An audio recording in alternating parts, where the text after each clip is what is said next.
जोंनि गामियाव दिनै हाबा दङ उरावफोरनि।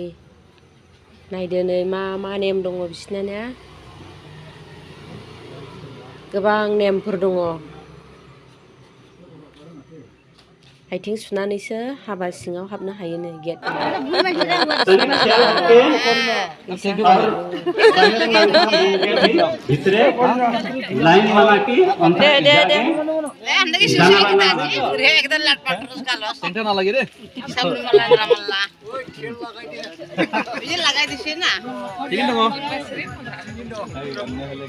दे जाबाय दे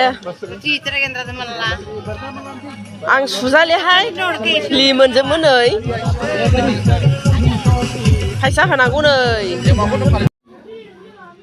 दायो सिङाव हाबफैबाय जोङो नै नायलांदो सोर सोर दङ। सिङाव फैबाय जों नै हौवा गोदाननि बिमाया नै जोंना सिख्लाफ्रा जि नै खामानि मावदों। आमोखिया नै केमेरायाव फैयानो मालाय।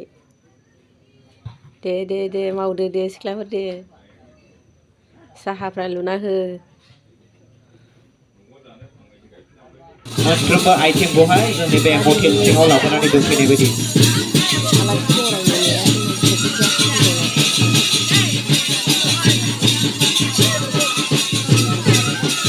हाबायाव गोबां नेमफोर दङहाय।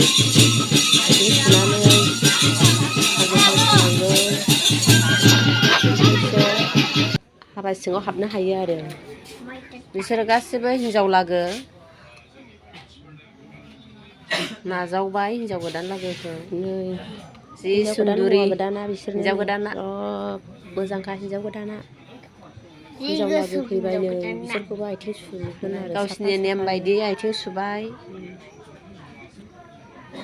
आथिं सुयो आरो नै खारसा थुसेयावहाय आरो थाव एसे थाव गुबैखौहाय फैसा होयो बिसोरनो आथिं सुग्राफोरनो। गासिबो हिनजाव लागो गोजा बिसोरो गासैखौबो गावबा गाव जाथिनि नेम। आथिं सुखांबा नै बिदि फैसा होयो सुग्राफोरनोहाय। गावबा गाव जाथिनि गावबा गाव नेम। ओमफ्राय बिदि नेमखौ बारा बिसोरो ख्रिस्टियानब्लाबो गावसोरनि जाथिफोरनि माबाखौ सोलोङो आरो खालामो। बिदि ब्लग खालामनो हाबाय आङो नै दिनै। गोथि मोननायाव माइ दोनोसैना बिदि आंनि फुराना लोगोमोन। नै दाना हिनजाव गोदाननि बिमा दाना नै सारि सोलायलायबाय। हिनजाव गोदाननि बिमा हौवा गोदाननि आरो नै बिमा बिदिनो बुस्थु सोलायलायो नै। दिनैसो फार्स्ट टाइम नुबाय सोलाय सोल' खालामबाय। नायदो नै सासे हिनजावा माइरं जावबोदों आरो लोखि लाबोदों जानो हागौ मिथिया ना माब्रै मिथिला सोंनायबो जायासै।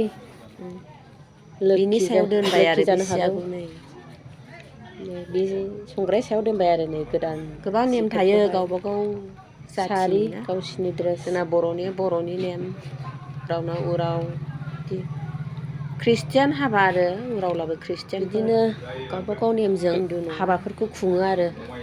ख्रिस्टियान हाबा हिन्दु नङा गावसिनि जाथि बंस'फोर गावसिनि जाथि खुरमा मोननैजों मोनसे सोमोन्दो जाबाय नालाय। बे हौवा गोदाननि बिफा